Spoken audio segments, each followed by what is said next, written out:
So you might have a really big list of things that is stopping you and getting in your way when it comes to being successful in your handmade business. But have you ever wondered if the real problem is actually you? G'day there, my name is Jess Van Den. Welcome back to my channel. And if you haven't been here before, I have been running my own successful handmade business since 2008, and it is called Ethereal. I've been running Create and Thrive since 2013, helping other makers like you and me work out how to have a thriving, profitable handmade business. And that's what today's video is all about. I'm assuming you're here because you want to have a successful, profitable handmade business. So what is stopping that from being a reality? I am not the only one who has a successful and profitable handmade business. In fact, there are thousands, tens of thousands, hundreds of thousands, if not millions of us worldwide who have thriving and profitable handmade businesses.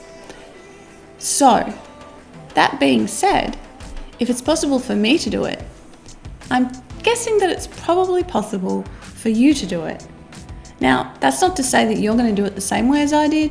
No way. You're going to do it your way, and you're going to do it in a way that works for you.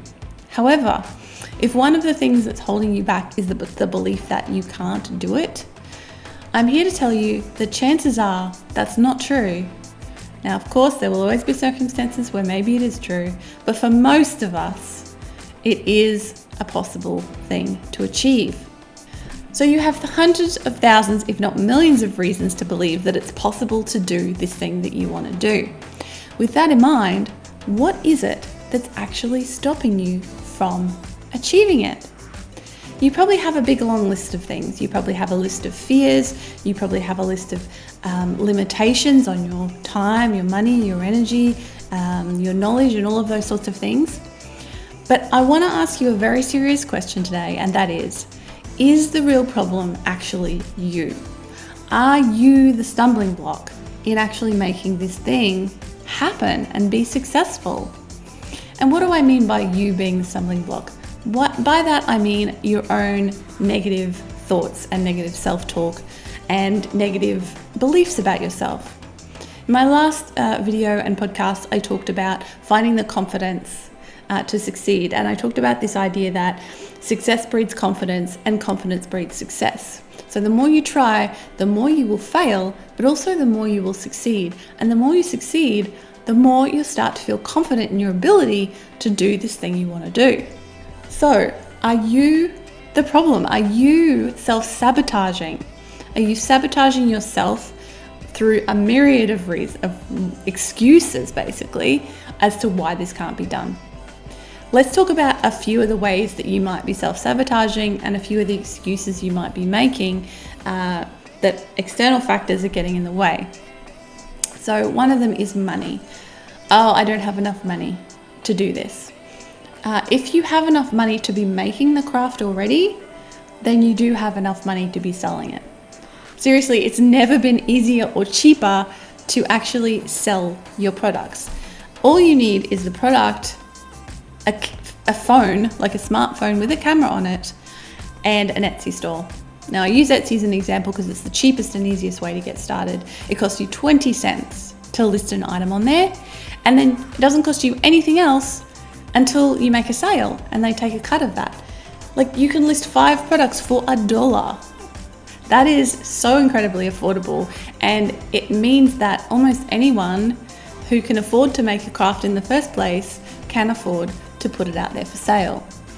Sure, you might not be able to develop a full product line, you might not be able to develop 20 or 100 products straight off the bat, but you can get started and work step by step, step by small step, by putting the stuff out there and making it for sale. You might be able to find a market in your area that doesn't charge people to attend. Maybe it's like a fete at the school and they're looking for people to sell stuff. There's always a way to get your stuff out there in front of people for sale. So it's money is, if you can afford to make the craft, you can afford to start selling it. Time is another issue that so many of us have, probably most of us have. I don't have the time. you have the time to be watching this video. So if you have the time to be watching this video, chances are, or listening to this podcast, chances are you have a little bit of time in your life to be doing those sorts of things. Now, I understand the difference between having time and having the energy to use that time. Those are two different things.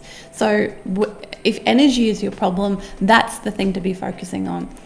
Is it that you don't have the time, or that you don't have the energy to use that time properly? Or is it that you don't have the focus to use that time properly because you are procrastinating or distracting yourself with other things? So if time is the stumbling block, everybody can find a little bit of time. And all you need is a little bit of time to get started. Yes, if you only have small pockets of time, it's going to take you longer to get your business off the ground. It's going to take you longer to find success. But it's going to take an awful lot less time than if you never start at all. So get started and use those little pockets of time as well as you can by having enough energy to use them and finding the focus to use them effectively. So if energy is your problem, you know the drill. You need to be getting enough sleep. You need to be making sure you exercise and eat right and all those simple things in order to have the energy to work. And if focus is your problem, experiment with different ways to improve it. Use time management techniques like the Pomodoro technique or time chunking, or just put a timer on and say, I'm going to work on this thing for the next 10 minutes without stopping. There's lots of ways that you can move past self-sabotage when you are, and I think this is a really big one for a lot of people, is procrastination. I read in a really interesting article the other day. It was talking about the fact that procrastination is not about time management, it's about emotional management.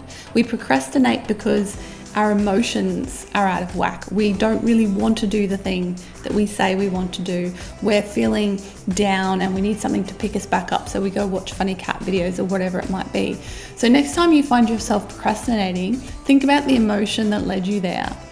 And what is it that you're procrastinating on doing? Is it something that bores you? Is it something that scares you? Is it something that you have some sort of negative emotion around? And chances are that's the reason. We don't tend to procrastinate on things that we really, really want to do and that we really enjoy doing. And that's because it's an emotional issue going on there. So becoming aware of it is the first step, and then working out strategies to deal with it is the next one.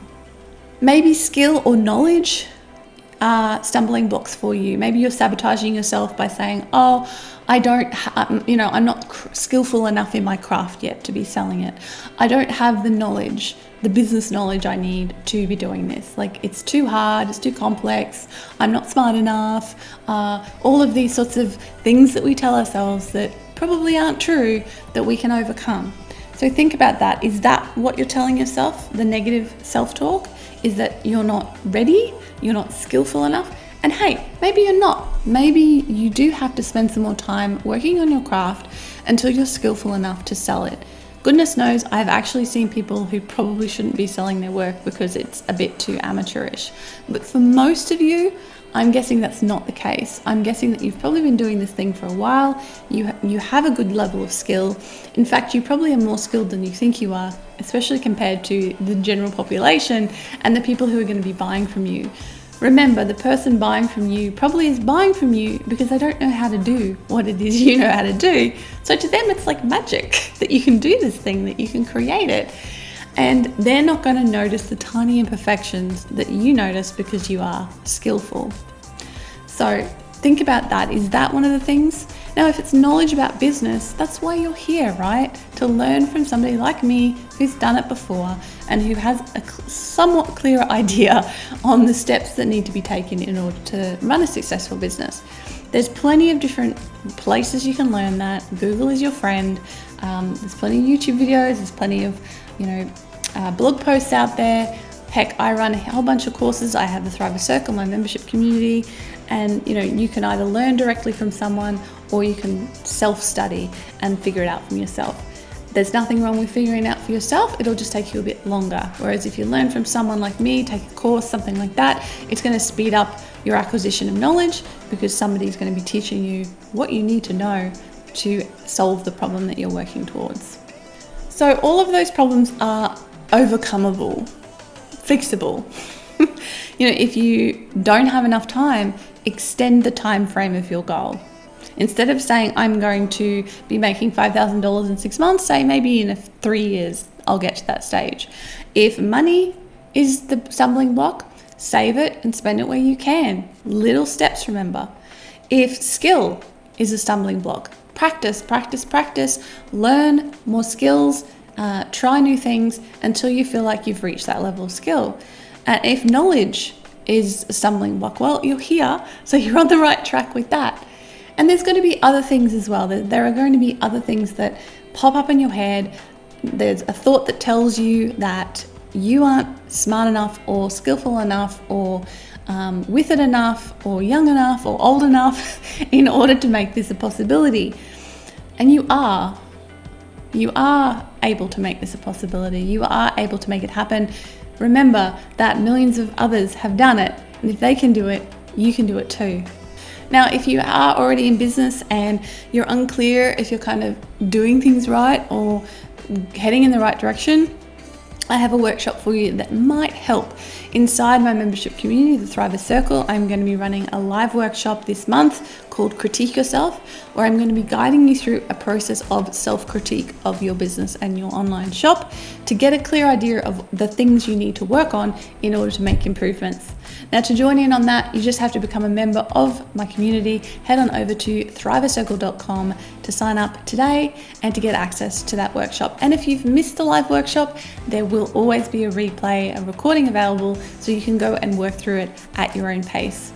There's not only that, but there's 30 plus other video workshops in there waiting for you right now that are much more in-depth and extensive than my videos on YouTube, where I take you through specific things you need to know in order to run a profitable and successful handmade business. So you can go check that out over at thrivercircle.com.